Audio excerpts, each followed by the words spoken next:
Ladies and gentlemen, please join me in welcoming Mr. Arnel Patawaran. Thank you very much for being here. I was afraid that the weather might keep all of you away from here, so I'm happy to see every one of you here.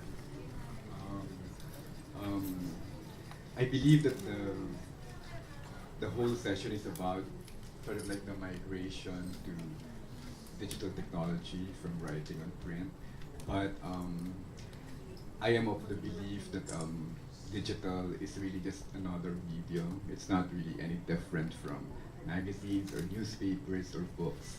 So I have faith that the discipline should be the same, except that in the beginning, maybe, in fact, I think digital should start improving soon because more and more professional writers are going there, more and more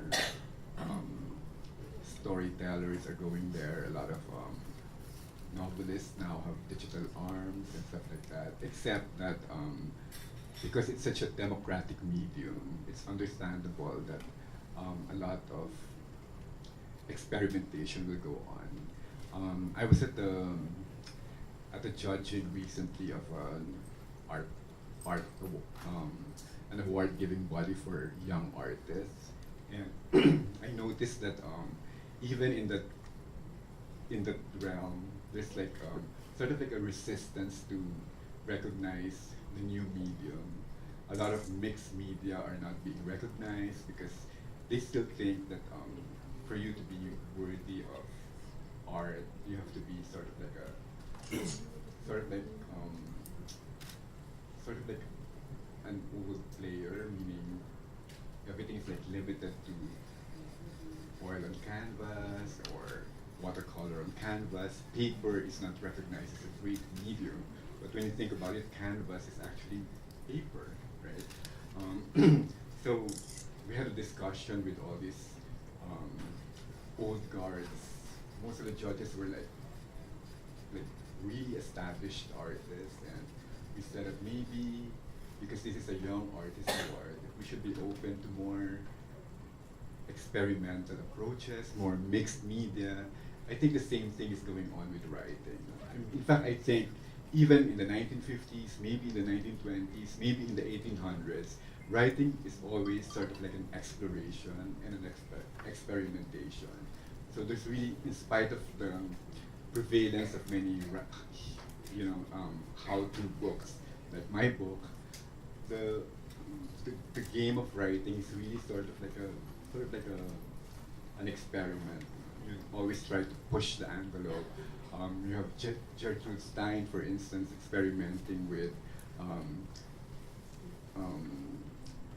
sort of like trying to write without the burden of punctuation. She hated the comma because she feels that the comma is there just to sort of like guide us to when we should breathe, when we should pause and breathe, which is something that should be natural to us. So when you're reading, you should be able to know when you should breathe, right?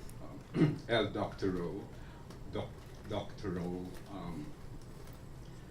was averse with the quotation marks because he says an intelligent reader should be able to tell who's talking when you're reading somebody's work. So, James Joyce experimented with language. Everybody's like experimenting with language. So sometimes there is a tendency for old writers like me to think that the new writers are too experimental. But the new writers should understand that it's always like that. The older generation will always look down on the newer generation. So that's part of the process, no? So the kids should also sort of like accept the fact that they have to go through that. That's actually part of like paying your dues. In the same way that the old writers or the traditional writers should also not kick themselves in the head for feeling that way towards younger writers, because that's human nature. We tend to like keep what we think is of value. In the New York Times a couple of years ago, there was sort of like a cautionary article that says to the effect, although I think I might be exaggerating the tone of how I paraphrase it, but the whole idea behind the article is that, you know what, J.K. Rowling in 30 years will be the same, will be as classic as The Lord of the Rings. But the difference is that Harry Potter was being written at the same time the movie was being made. So the deadlines were like tighter, and plus in this day and age, because of many developments, including the inclination or obsession with careers, the editor, the book editor has sort of like transitioned also into a more commercial place. Whereas before, the editor's job is to just, stick to the copy, guard the story, they have power to tell the writer. You have the power to tell the writer na you have to kill 90,000 words, just like this Maxwell Perkins, who edited F. Scott Fitzgerald, and Thomas Wolfe was able to tell Thomas Wolfe to remove 90,000 words from the manuscript. This same editor was also able to tell F. Scott Fitzgerald to stick to The Great Gatsby, because F. Scott Fitzgerald had very, very fanciful titles for that work, and he says, I promise you that The Great Gatsby, no matter how simple it is, will outlast you and me, which is true, right? But that was how powerful the editor was. The editor that was in charge of Harry Potter was sort of like playing a secondary role, because the more important, because the demand for Harry Potter was so much that they just needed to make compromises to get it out right away.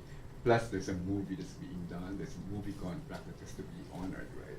So they're saying that this is not to say that J.K. Rowling is not a good writer. She's actually a very, very good writer, very imaginative and all of that. Except that maybe her language cannot compare at all to The Lord of the Rings, because it's more classic, it's more has more depth, has more impact on the reader and all of that. So things are always changing, and so I guess we also should support the idea that young writers will try to push the envelope, try to see how they can write things differently, how to make their own mark in the world of literature.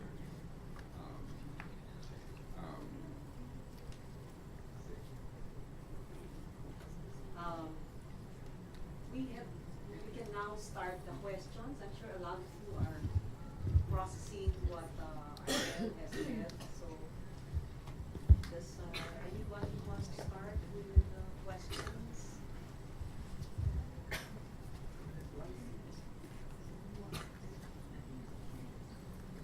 Okay, we have a question. Hello. Yes. Hi, I'm Aaron from Anvil, one of the organizers.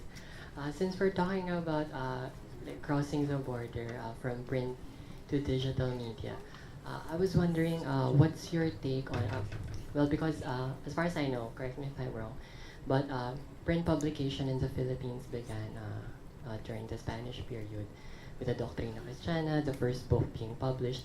And so all the printed materials then were heavily influenced by the religion that the Spaniards brought in. So how about the conditions surrounding digital publishing today and the products that are coming out in digital form? Content-wise, what's your take on it? Is it as valuable as we deem them to be, or can they be improved? Is it sloppy craft? Yeah, I believe that there's plenty of good material in the digital realm. It's when I wrote my book, it's actually in response to the takeover of digital. At the time, Instagram was new in the newspaper world and in the magazine. At the time, I was working for a fashion magazine. Visual became so important that so important that the words were almost like sort of like an intrusion. So like in many of our story conferences, they say, turn it into a caption. No more long form writing. No more long meandering articles and all of that. So like, I started to feel a little bit. I thought that I was at the end of the road. I thought that it was the end of my. I was thinking, what for did I read all these books and all of that? What for did I fall in love with Marcel Proust? I'm sure you're familiar with Marcel Proust. He can write from that point to this chair. That would be 20 pages, and sometimes 20 pages of just one sentence. So, and I thought that that was such a fabulous way to write, even if I never could write that long. So for 3 years, maybe I was undergoing midlife crisis. Maybe I was undergoing depression. But I think, looking back now, that I was feeling irrelevant in a world that needed no more words. I thought that was the case. But what's surprising is that as I was writing, because I didn't write the book. I mean, I thought I was just writing for the sake of writing, and I was doing it on the side. I was like, I never wrote any of my book on a proper desk. I was sort of like stealing time from my life as an editor, in order to be able to write something. I would write during a car wash, while waiting for my dental appointment. Sometimes I would stop on the side of the road so I could write on my music gadget. At the time, the iPod was not yet a writing instrument. It was a music gadget, the small iPod. So I would write on the note app of the thing until I had 10,000 words. So I did, but the funny thing is that I realized, I was thinking last night about what I was going to tell you, and I realized that Twitter was like a big help for me when I was writing it. But Twitter, in a way that it wasn't so much a reference material, but as a prodding material. I felt that it was all very organic. Just when I'm feeling down, for instance, I scroll through my Twitter feeds, and there's like John Winocour. I don't know if you should follow him, because like all he does is just get quotes from all these famous writers and all these great thinkers and all of that. And the quote would be relevant to me, just when I'm at a loss for words. He would quote somebody and say that all writers struggle with words, for instance, which would make me feel normal, you know what I mean? So, depending on how you navigate your way through the digital world, like even on Facebook, you can actually sort of like edit your experience of Facebook by following the right kind of people, you know what I mean? Because like the more you follow them, the more they appear on your feed. The less you follow them, the less they, because it's sort of like intelligent, right? But Twitter for me, because I've sort of like in the new chapter of this that I wrote for this new edition, the thing with digital technology, the digital world, is that parang you can sort of like compartmentalize it. Like for me, Facebook, for instance, is actually your real life on social media. The core members of your Facebook world would be your family and your friends, people you run into at a cocktail party, old friends from kindergarten, high school, and all that, real people that you actually have some interaction with, right? On Twitter, however, it's sort of like a more international world. I've had a lot of interactions with a lot of celebrities, like Yoko Ono once answered a question of mine. There was a time I said, I wish that, and I wasn't very techno savvy at the time, so I would just like tweet whatever I had in mind, and I tweeted, I hope that Deepak Chopra would greet me a happy birthday. And 5 seconds later, happy birthday, Amina. And it was Deepak Chopra. I was able to like call articles. Like I got Alain de Botton, this famous scholarly thinking writer, to write an article for us. So there's like a lot of things that you can. But to me, Twitter is more like international. Instagram is also sort of like international. Practically, majority of your followers would be people from other countries and all of that. So you just need to like sort of like find a way to interact with them.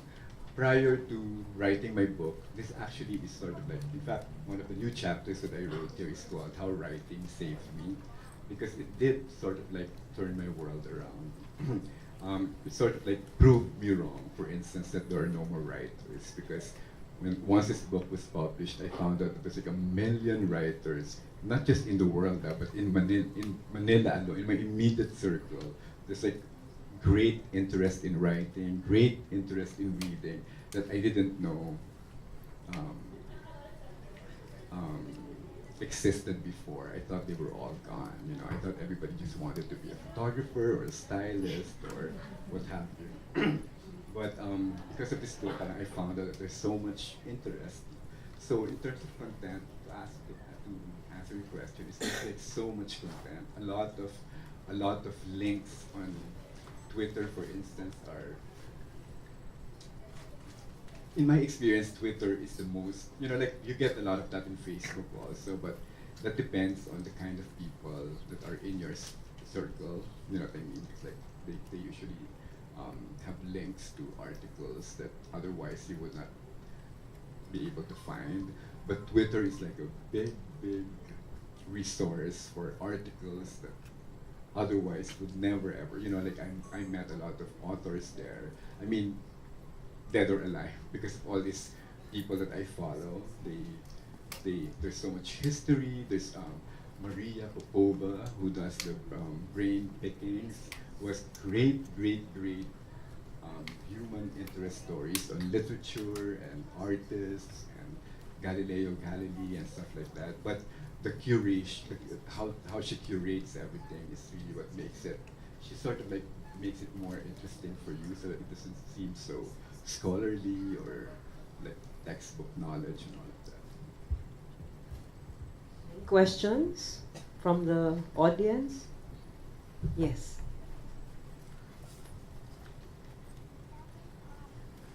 This Neni Santa Romana is the chair of the National Book Development Board. I wanted to introduce myself. Okay. No, I just have two questions. You edit a print magazine. Do you have nightmares about it being passé sometime? Yes, Wait, the second question is, if you are editing, you're editing articles for your magazine and your section, and I know that there's no luxury of time to consult the author, that is this okay? But if it's a book and I'm giving you my manuscript, do I totally surrender it to you, or will you check with me when you've made the changes? And how do you resolve it when the author says, but I want it this way? Thank you.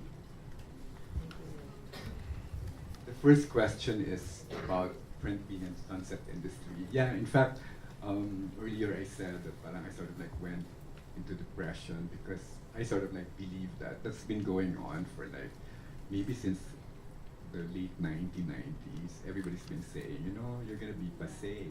In fact, one of my good friends, Senator Cheese Escudero, the first time I met him, I hated him because the first thing that he said was, so you must be feeling so under siege with all the bloggers out there out to get your job from you. So I thought that was like a very insensitive thing to say to somebody whom you have just met. So, but in fact, it's true. But the thing is, things are changing now, and I think it's just a matter of like holding on and having more faith in what you do. In fact, when I wrote my second book, this poetry book, I was of the belief that even if, despite of the success of Right Here, Right Now, when I explored poetry, which I explored because of social media, I was like at the time very active on Instagram. also as a result of right here, right now. And but I was getting bored with, it's like at the time, I don't know if you remember, like when Instagram was new, they say, kailangan one word lang. Your caption should be one word. That's the real Instagram. If you do more than one word, you're not a true Instagram Instagrammer. No? So, parang, but I couldn't do one word. I needed to explain more. But so I was like experimenting with my language. I sort of like tried to do poetry because poetry has that, has that image of being short and sweet and brief, right? So, but when I wrote it, I was of the belief that there was no more love for poetry. There was no more interest in poetry. And when we were talking with the publisher, when I was talking with the publisher, even the publisher, in fact, felt that parang, we need to downplay this a little because there's not enough market for poetry. So parang I just keep saying, since we're gonna do it anyway, we might as well have more faith in it. So parang I sort of like was fighting for it. And like it also became a bestseller in like a few weeks after it was published. But in the world, there's like so much development going on. Like a couple of months ago, there was a conference in Singapore about long form writing, and apparently there was a study. There was a study that sort of like found that the more viral materials are long form articles. That the average number of words in the most viral things on social media actually are at least 5,000 words. So it's not true that the snappier you are, the more success you will have in on social media, because people want more content. And then I think in the Telegraph or one of those, The Guardian or some newspapers, there was also a study that showed that they call it slow journalism, meaning before, if a bus fell off a cliff or if a bus fell off the skyway, people thought that you would be interested in knowing what time, when, where, who, the usual journalism stuff, the 5 W's and 1 H. But a new study found out that people are more interested in stories. They want to know, was there a mother on the bus? Was there a pregnant woman on the bus? Was there a man on his way to an interview that would change his life for forever? Was there a couple about to be engaged? They wanted those nuances. So, which actually debunked the notion that people want short information. And then even National Bookstore, I think, is proof that it's not true that the print industry is a sunset industry. If you remember back in the 90s, correct me if I'm wrong, and I don't mean this to be offensive, but if you remember, like in the late 90s or maybe the early 2000s, when you think of National Bookstore, you think of it as school supplies and art supplies, not anymore as books, right? But beginning 2008, around this, for me, the beginning of the millennium was the most trying time for all sorts of art and crafts, because it was like a realm of change, you know what I mean? But parang it's just a matter of waiting for the dust to settle, and then you realize that at the end of the day, the things that really count, the things that really linger and last, will always have a place in the world, no matter how drastically it changes. And so parang maybe it's possible through, like I have to tell you also about this Twitter-only conference that happened sometime in 2005. The International Herald Tribune organized this conference that was supposed to be for Twitter only, meaning none of it will come out on print, it will all be just be Twitter. So you just follow the conference on Twitter. They invited fashion, they invited all these people.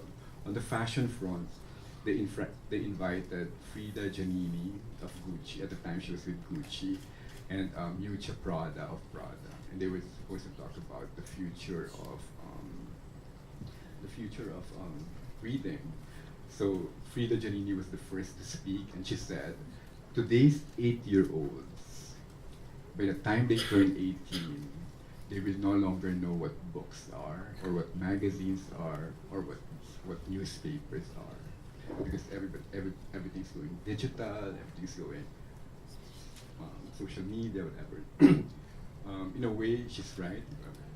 And then next to speak was Prada, and she sort of like mounted what Diana Vreeland, the former editor of Vogue back in the 70s, said, that where would fashion be without literature? So she goes, we owe so much to literature, and so at Prada, we're doing our best to keep literature alive. We're pouring money into libraries and the development of books and the support of authors and all of that. So when you think about it, Prada was right and Gucci is wrong. I mean, Frida Giannini was wrong, right? Because those 8-year-olds back then are now 18, and I'm sure they know books. They probably buy Langleaf's books. They'll probably watch all these YA novels that are now dominating not just the bestseller list, but also the movie industry, with most of the movies now being culled from young adult fiction, right? So there's like a real comeback for the print material. Question number 2 is, well, it should always be a collaborative process. Like, I remember a book that was just recently published also by Anvil. Parang there was a writer who like approached me and showed me his manuscript, and so I gave him all my thoughts about it. But he was hell bent on doing it the way he would. So I let him, because that's at the end of the day, it's your work. So if you really believe in it, then the editor can only do so much. Except that, it's always nice to have an editor. I mean, because parang you're standing too close to the wall, you can't really see the details. The editor gives the unemotional view of your work, and it's also a preview of how readers will probably look at your book. The editor's job really is sort of like to instill the discipline in the book and to keep you grounded on what you're writing it for and all of that. On the other hand, like just last night before I slept, I looked at Twitter and there was this message from, I don't remember, it was again from John Winukur. He quoted this writer whose name I forget, but he says that the greatest mistake of writers is that they always keep the reader ingrained, when the trick to write really from the soul is to just write for yourself. But the thing is, because of this, parang everything has to be taken. Like parang you sort of like have to balance everything out. Because like if you read all these isolated quotes from Steve Jobs, for instance, parang you'd think that, oh, I have to be rebellious, I have to rebel against tradition, I have to do this, I have to do it my way. But that's because you get it out, you don't see the whole context in which he said it. So parang that's the problem. Because like me, I'm a quote whore, I mean, for the past 20 years, everything that I've ever written, after I finish writing it, I'd always try to get a quote that's related to it.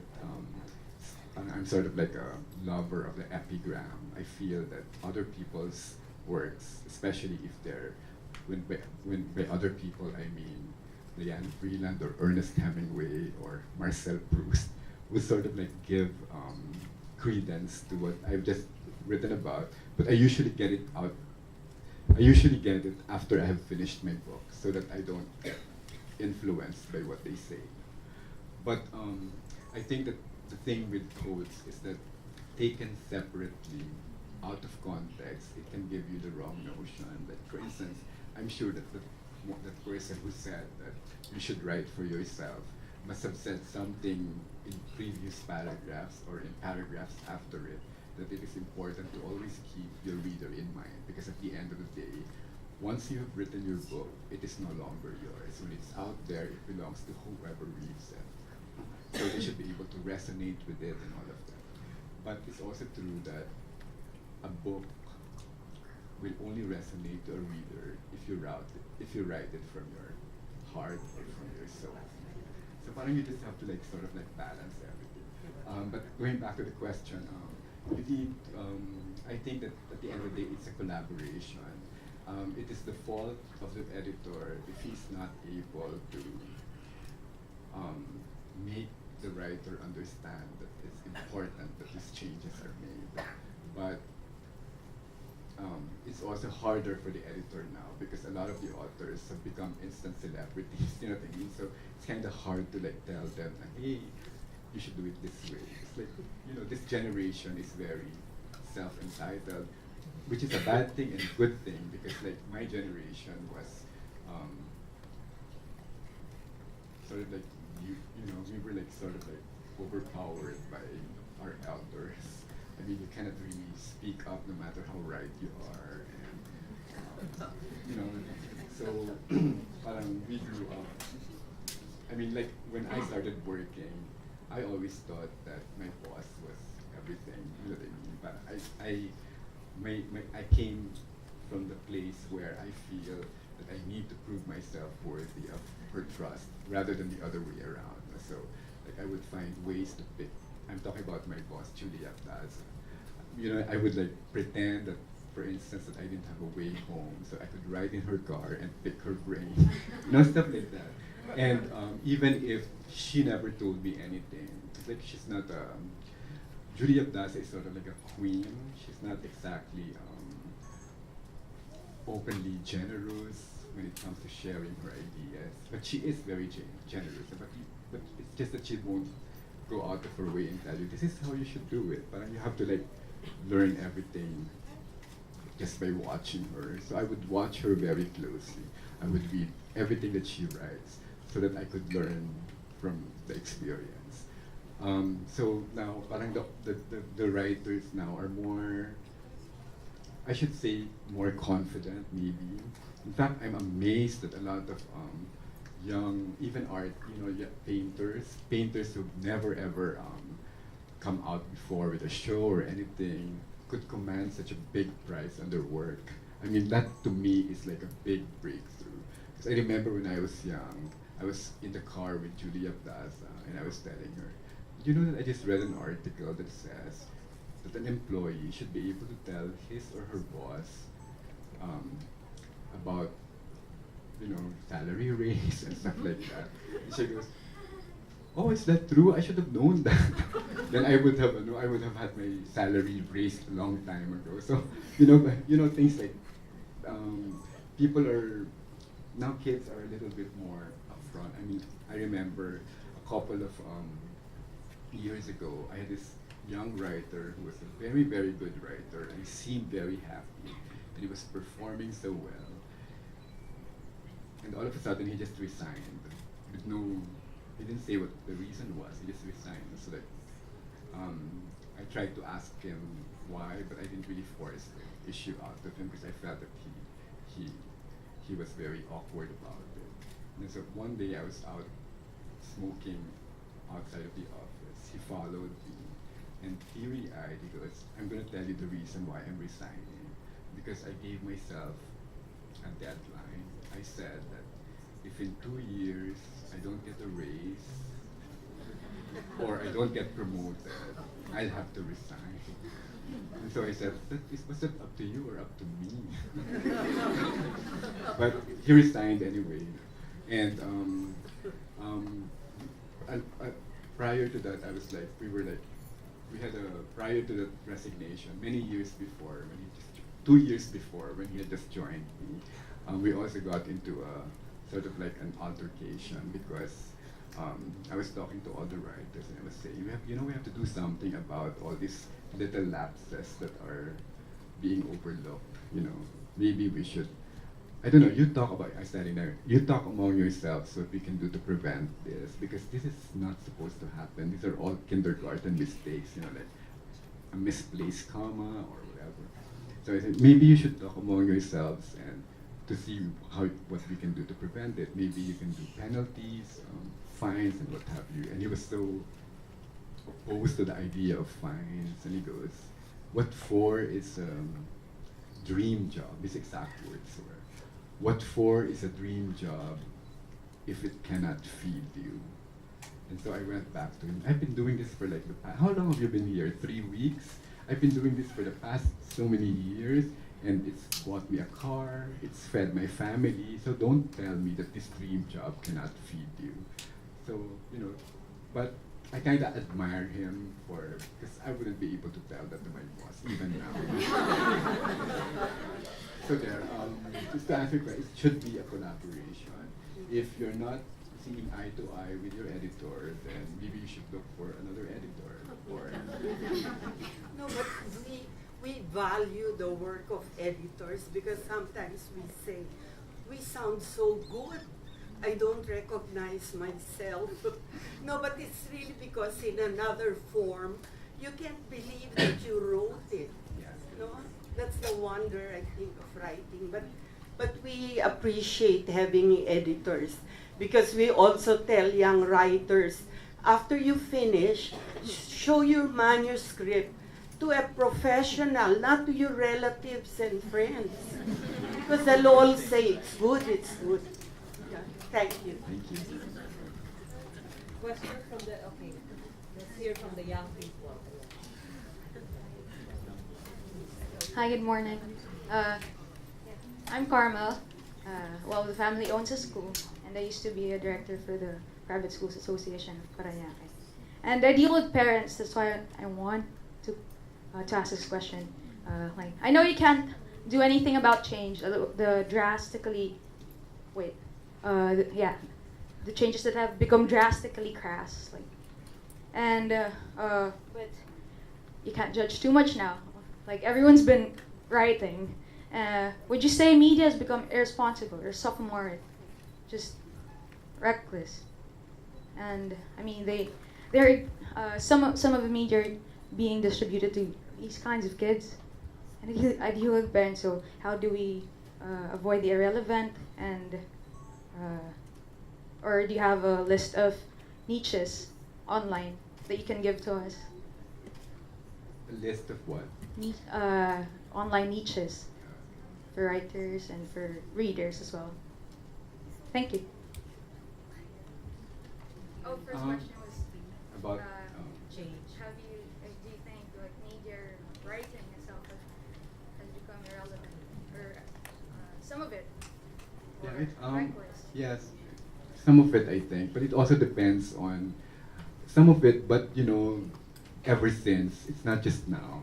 Even in the 18th century, there's been a lot of irresponsibility in media because it is a human institution and subject to human frailty, subject to interest. My only beef is that in the 90s, I remember distinctly, maybe that was the last sigh of media being a partner in nation building. But in the 1990s, I felt that as a member of the press, the privilege that's given to you is always on account of the fact that you are a partner in nation building. You help you help make people dream, you help make people see changes, want changes, you make people want to fall in love or not fall in love, eat or not eat, visit the National Museum, travel to Nepal and all of that. So I remember we would travel a lot at the time and always first class or business class because a lot of the industries thought of us as partners. The difference between then and now is now media has become such a big business. You know what I mean? And they run it like a big business. and most of the editors dress better than the technocrats, for instance. So now, parang a lot of people think that why should I let, but I've never really thought of these perks as perks. I thought they are tools of the trade. Like I'm in the front row because I need to tell this story, and I have to have a nice view. I need to fly to Nepal because people need to know about Nepal and stuff like that. So it's always like redounds to the benefit of the reader. And I always tell my writers, don't get this into your head, because you could be sitting here right now and getting all these invitations, but anybody could be sitting in the same place and getting the same thing. It's not about you. You just happen to be there. So parang I think a lot of editors and writers must have forgotten that. So and they think that it's all about them. In fact, one of my greatest complaints is that parang that when I was reading Vogue when I was young, or reading Town and Country, I always thought that when I read somebody's work, I always thought that they could write this because they are of that world. You know what I mean? And I never once, as a reader, parang it wasn't required of me. I didn't require it of myself to be of that world, to appreciate it. I always thought that parang for you to,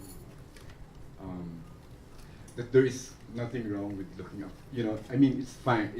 It's nice to dream to be a star, but sometimes it's enough to just look at the star. There's like a lot of magic that goes on.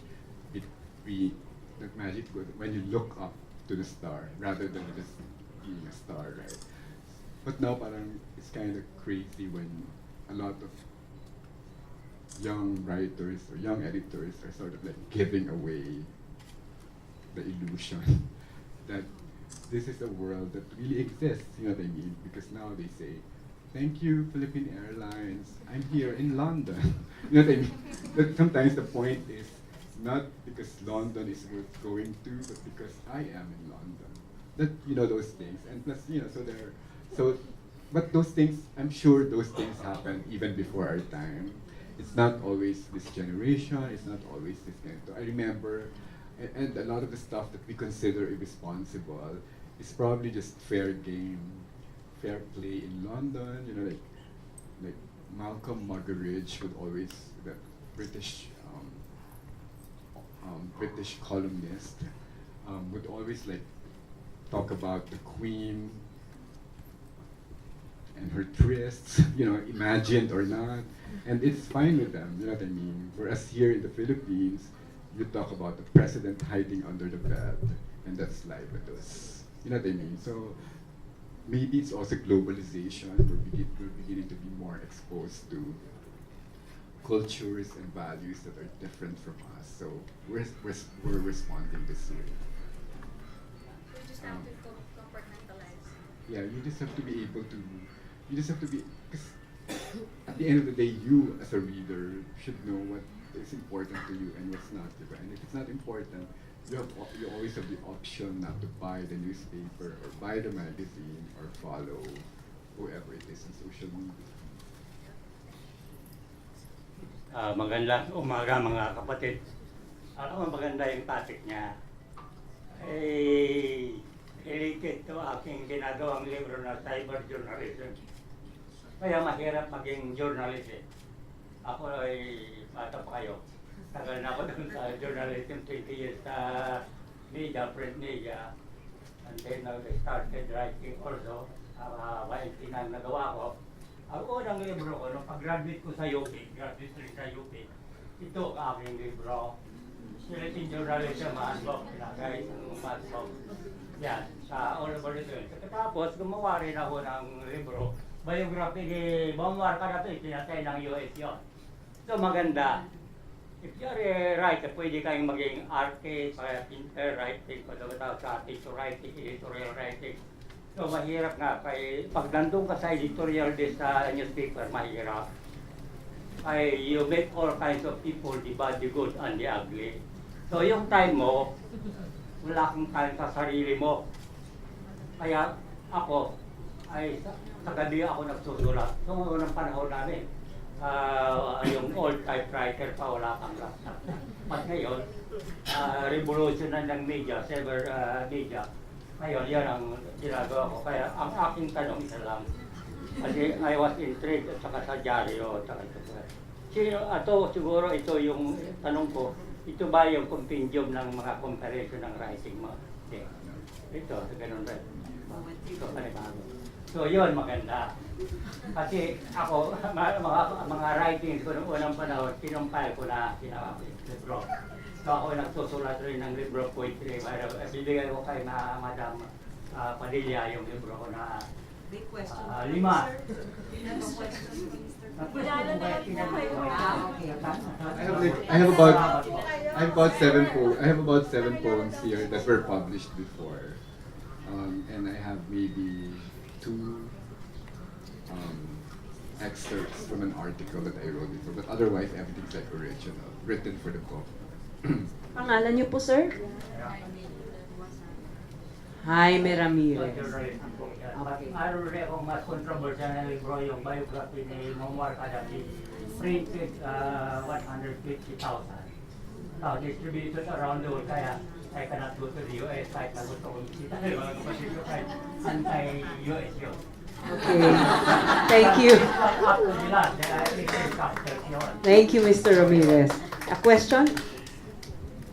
They always say that your first hardbound book that you read since your childhood makes an indelible mark in your head.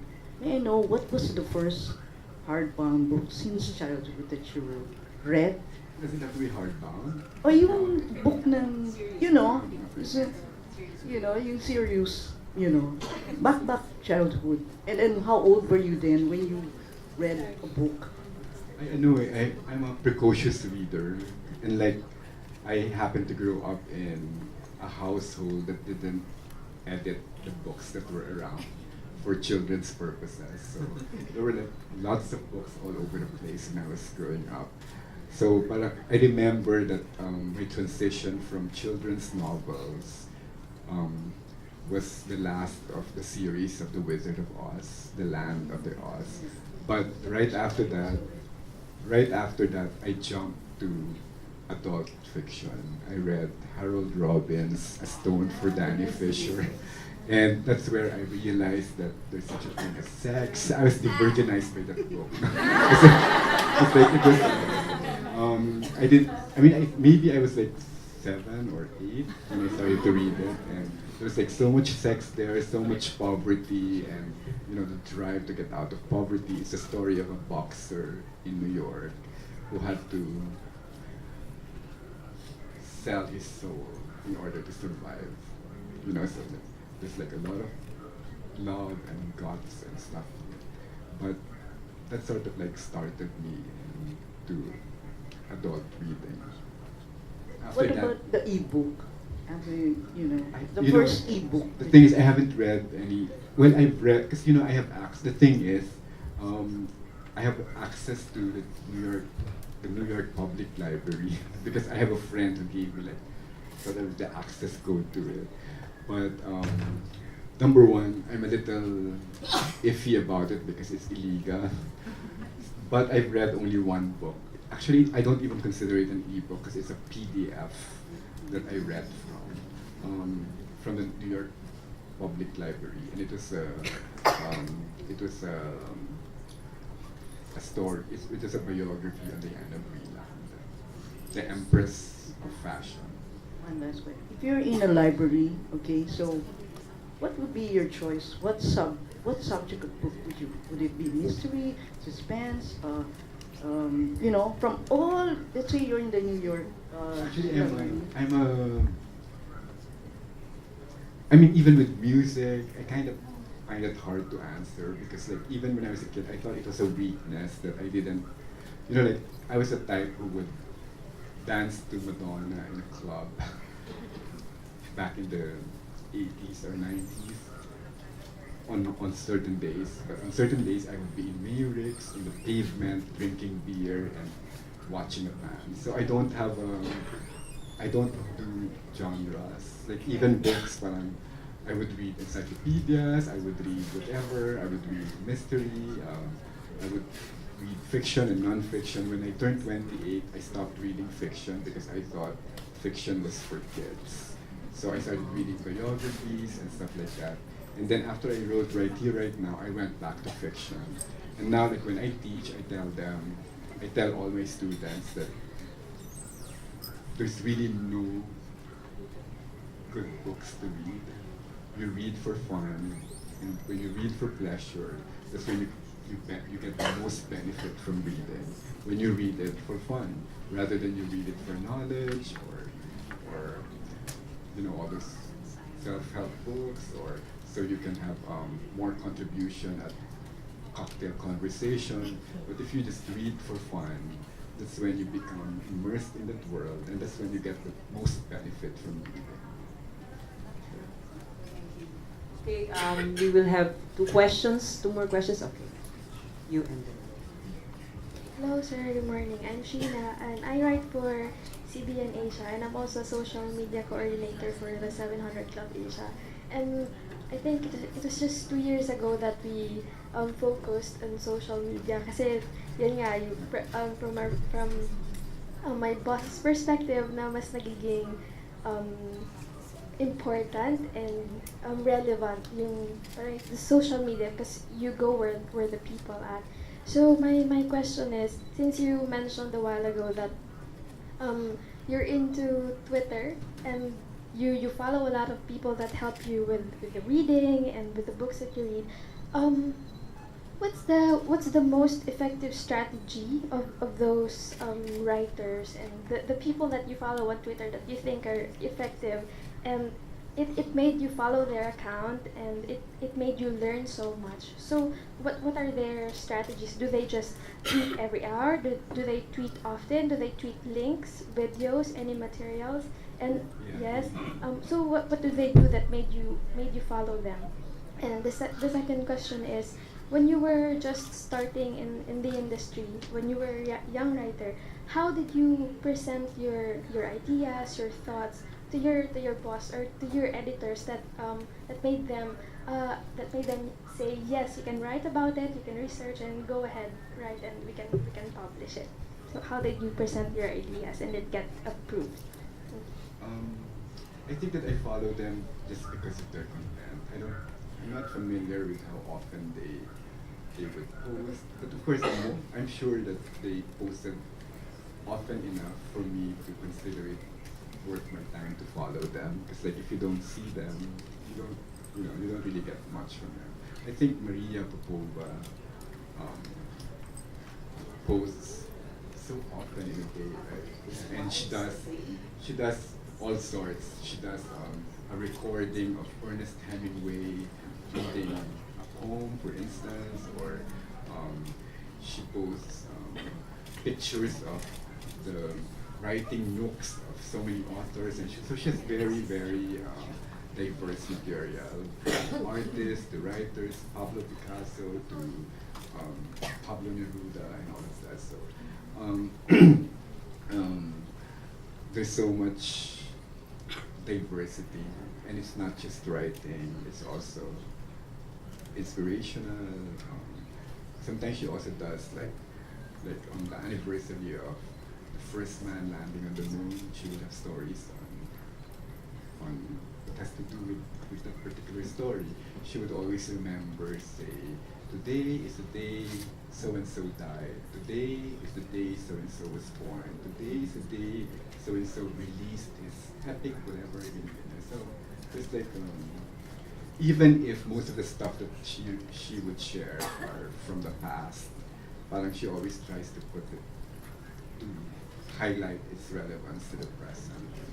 She would put her, like for instance, she goes, Virginia Woolf, the importance of melancholy and writing, to make it relevant to those who are writing today, and stuff like that.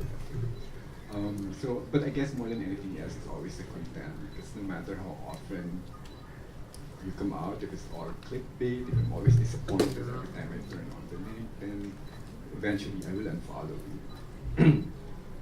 Although they think clickbaits are the thing.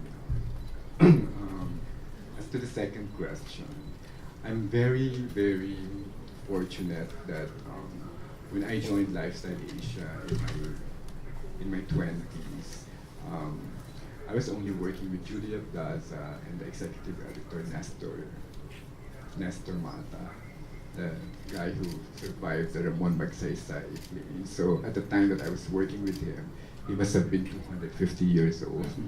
And then Julia Plaza was a superstar. She had a show. And so at the end of the day, I had to take the role of I was like the working editor. But they were also working, and Julia was like super hands-on, very, very, and Nestor Mata would always be there in the morning. She was doing all the administrative stuff. But at the launch of Hainaku, when Julie Yabdasa spoke, she said that the first time she met me, parang I made an impression because I gave her a portfolio that was like a model's portfolio. The truth was, I had a New York graphic artist do the portfolio for me. So like, it was really nice, it was well done and all of that. The good thing was that because of that, they thought that I was worthy of the position that they gave me.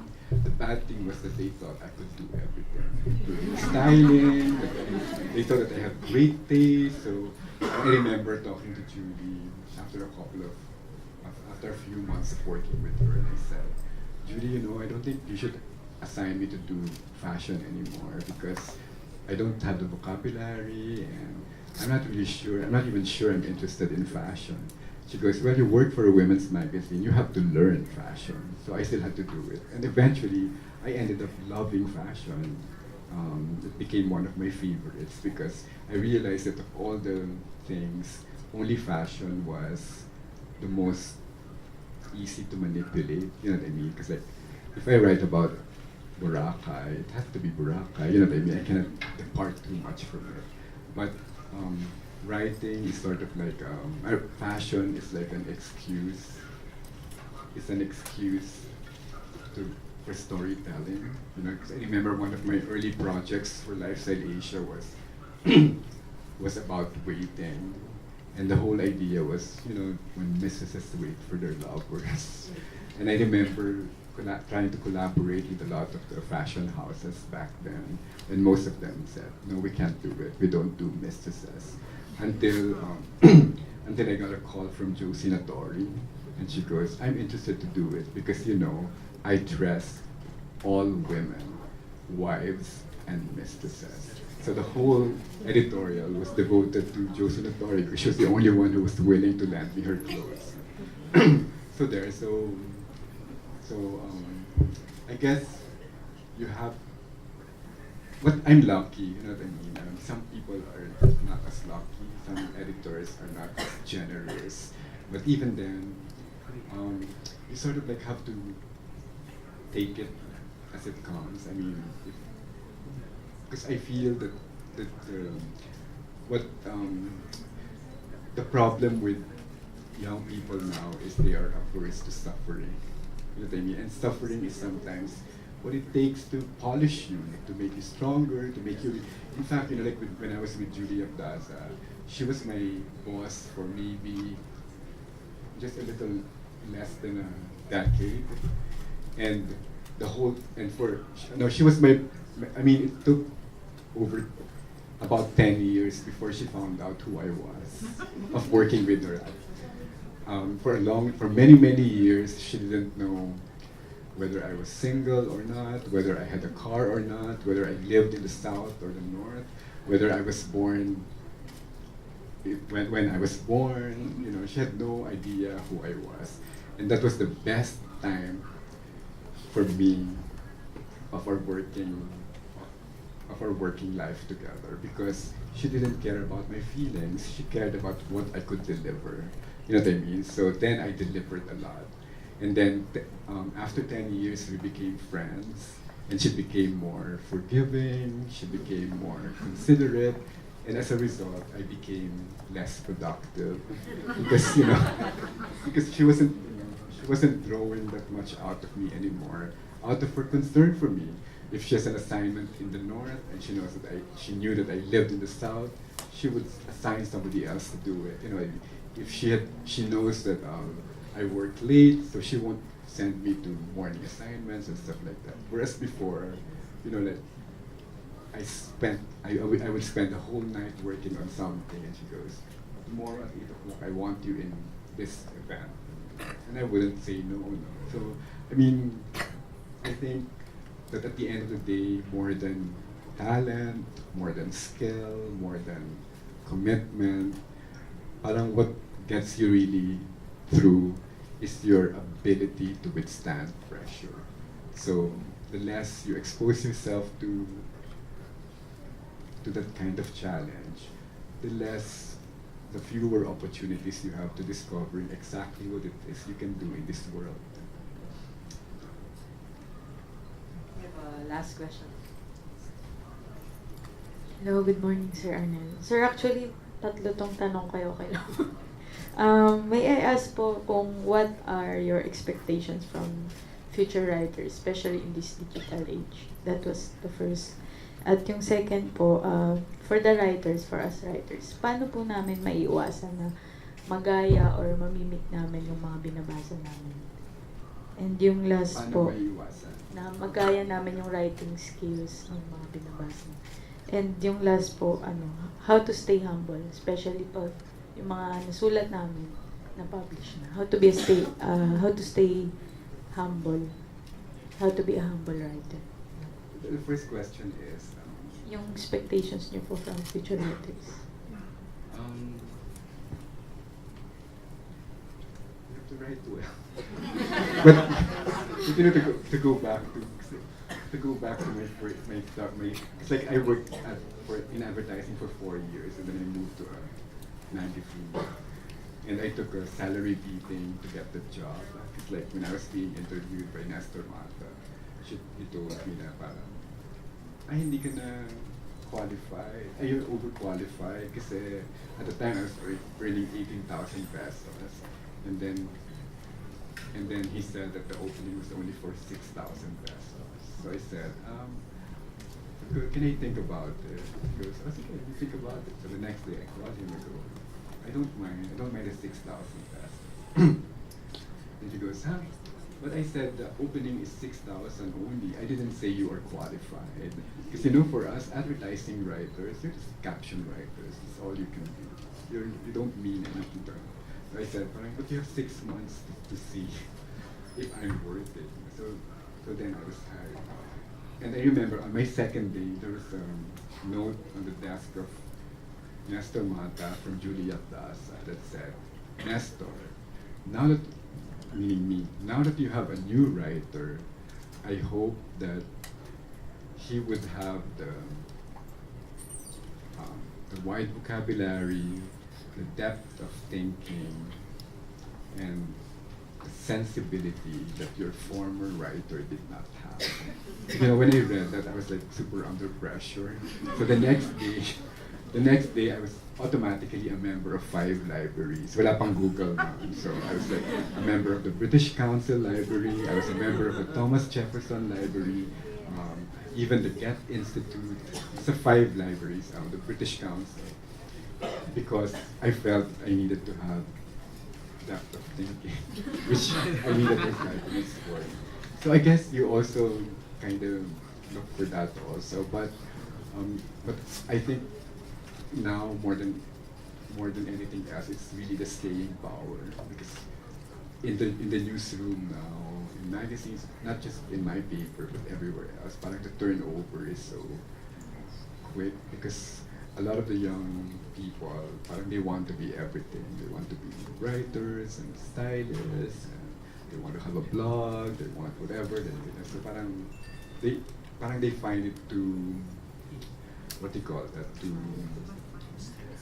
restricting and too tedious a process to plot your career in the newspaper. Going back to the question of the lady there, parang the problem also now is yung digital media, parang it democratized the whole industry. So a lot of people who don't even know how to write have blogs, you know what I mean? So that should be okay if they're editors. The difference between the difference between a newspaper and a blog is that a blog is something that you can do on your own. You don't really need somebody to approve it. You don't have all this, like a newspaper article before it comes out. But even then, we are accused of irresponsibility, of recklessness, of biases, and all of that. But even before an article comes out, it goes through so many eyes, from the assignments editor to the copy editor to sometimes the managing editor or the associate editor, and then finally the editor. So, parang ang dami niyang dinadaanan. But even then, marami pa rin nakakalampas. What more if you're a blogger and no one's there to check your work? You know what I mean? But although I must tip my hat to the bloggers. I remember thinking before, back when blogs were new, maybe in the mid-2000s, parang at the time, ngayon kasi medyo hindi na pinagsasama eh. Parang before, parang sabay kami. One table is for what they call the traditional media, and the next table is for all the bloggers. And I would think, parang galing naman these young people, they're so young, and yet they're here, they're invited to a Shariol event, to whatever event, and yet I need a big company to back me up so that I could have a chair at this table. And these kids, they just go in because of who they are, you know what I mean? So that should be a good thing, right? I think that they should have been able to like harness it and recognize it for what it is, and they should have felt, because like I've always felt honored to be part of a newspaper. I've always thought that parang it's a privilege that is not given to me on a silver platter. So parang they should also feel the same way. Except that a lot of the bloggers don't also protect themselves because they say things like, I'm not even here to write about this, I just do the ganyan. Or sometimes they go like, hey, I always read your blog. Which ones? Because I don't write all of them. They say things like that. So, parang they also sort of like betray them. I remember at the launch before with Philip Shariol, he was talking to like a group of us, all from magazines and newspapers. And he was like, he's an old man. He's like he has that dirty old man sensibility. So like he talks to us like parang disrespectfully and all that. Hey naman, like, I would put my ads in your magazines and newspaper. It would take forever for me to get returns on my investment. And yet I post a page. Yet I post something on social media and I get 200,000 likes or whatever. He goes like this. So like we were all there and we weren't even countering him because like it's like a Lolo talking to me. That was like that year that we had launched at the Peninsula. The next year, he invited all of us again to Balisin. He had a big event at the Balisin, but I was surprised that there were no bloggers except one or two, and the two bloggers were like people that you respect, you know what I mean? So at the end of the day, 90% of the people he invited to his event were traditional media, so there's still that thing there. So that means that in spite of what he said, still believes that there's more to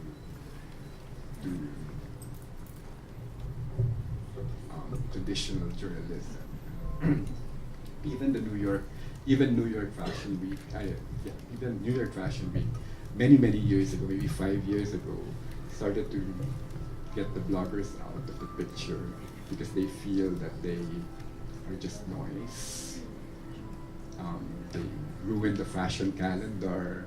I remember this is when before I wrote this book and I was undergoing that sort of a depression. I went to New York on a month-long vacation, and on my own I covered Fashion Week, and and because I thought that maybe the trick is to like reinvent myself or to update my knowledge. So like I would have like backstage passes at the Michael Kors show. I would have one-on-one with Cynthia Rowley and stuff like that, all these big designers. But parang it even depressed me more because I was thinking, what for? I mean, I'm talking to Michael Kors now. But when I go back to Manila, if I were to write about this, it won't come. This is February 2011. this won't come out until July because that's when we start coming out with the fall issues, right? In the meantime, tonight, this will be out on the blogs. So what's the point of this one-on-one? But like 3 years later, Dolce & Gabbana said, no more bloggers on the front row. And all these other fashion houses decided that they don't need bloggers on the front row. I'm not saying that blogs are not good. It's just that parang blogs sort of like, they didn't protect themselves. But to me, whether on screen or on print, it's all the same. You know, it's just a different medium, but it requires the same discipline. It requires the same carefulness, the same curatorial eye, the same everything else. What's the second question? Paano po namin maiiwasan na magaya namin yung mga binabasa namin? Yung writing skills nung... For example, sir, mabasa ko yung Haina ko. Possibly kasi na magaya ko yung style niyo. Paano po ba namin maiiwasan? Parang you can't make it iwas. You just have to, it's just part of the process. So the more varied what you read is, the better for you. Because if you stick to like one, if you limit your material, then, you know, because like there's a chapter in right here, right now about voices. And every time you write, all those voices, the chapter is called Voices in Your Head. And every time you write, all those voices come in. The voice of Ernest Hemingway, the voice of your mother is saying, what are you doing writing? You're not going to make any money out of that. The voice of experience, the voice of everything. So, di ba sabi nga ni Pablo Picasso, inspiration does come, but it only comes when you're working. So, of all the voices that come into that go inside your head when you're writing, the voice of inspiration comes the least often. So you can't really avoid, parang all this talk about originality is really just sort of like a challenge for you to try to move away from what is tried and tested. Because for me, for instance, I believe that when you fall into a habit, that's the start of mediocrity. So you have to stop it. When you start thinking na parang, like, for instance, you come across a favorite transition phrase. Tapos parang you're using it na often, but I can't think of an example. Like at the end of the day, for instance, then parang you keep using it na. If you found na parang the past few articles parang mayroong at the end of the day, you have to consciously stop yourself na from using it. Kasi you know that you're falling into a habit. And that's also how you can stop yourself from mimicking your favorite writers and authors, by knowing that you cannot stick to the same voice. In fact, I don't even believe in your voice or my voice. Parang I always believe that the story dictates what the voice should be. The story is what dictates the best way in which the story should be told. Should it be said in a self-efficacious manner? Should it be said in an authoritative manner? Should it be in a humorous way? Should it be from the point of view of the writer or the point of view of the one reading it? You know, at the end of the day, it's the story. Sir, yung last po, how to stay humble po? How to be a humble writer? Writing itself is humbling. Kasi parang ang daming... I don't know of anyone who can say, I'm a great writer. You know what I mean? Parang everyone is like in self-doubt, everyone's like feeling that maybe they didn't say enough, or maybe they said too much. So parang that's humbling. Ang nakakayabang lang, like in media for instance, ang nakakayabang lang yung mga perks that are even not important. You know what I mean? So parang you just have to keep in mind na parang you're just passing through, di ba? At the end of the day.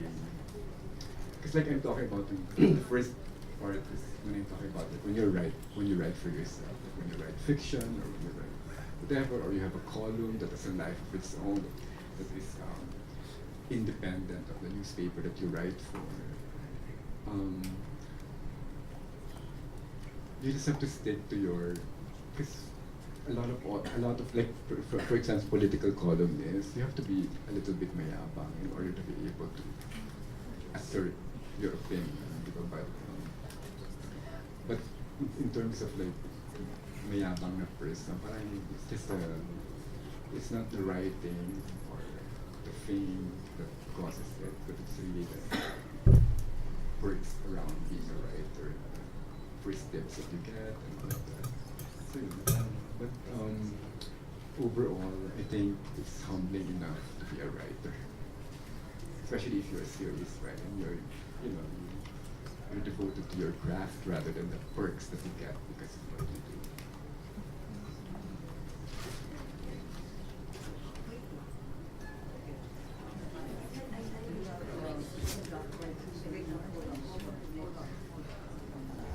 I know you conduct writing seminar. When is your next writing seminar? I don't really. When I teach in schools, but I haven't really done any writing workshop. I mean, but I do teach. I teach multimedia writing in St. Pinium, except that I think there's a K to 12 adjustment. So I haven't been teaching, but I also teach grammar in Santo. No special. What about for non-collegiate, like? I get invited to do stuff like that, but I don't really do anything regularly. I think you should. I think there's plenty who are interested. The book is there. The book very adequately explains the essence of Arnel Patawaran. So read the book. Yeah, he shares everything. Didn't yeah. Let's see. But I assure you, the book has a lot of Arnel's wisdom and a lot of practical advice. So I guess that's our last question. Thank you for that, and thank you everyone also for joining, and the people who came in. Thank you.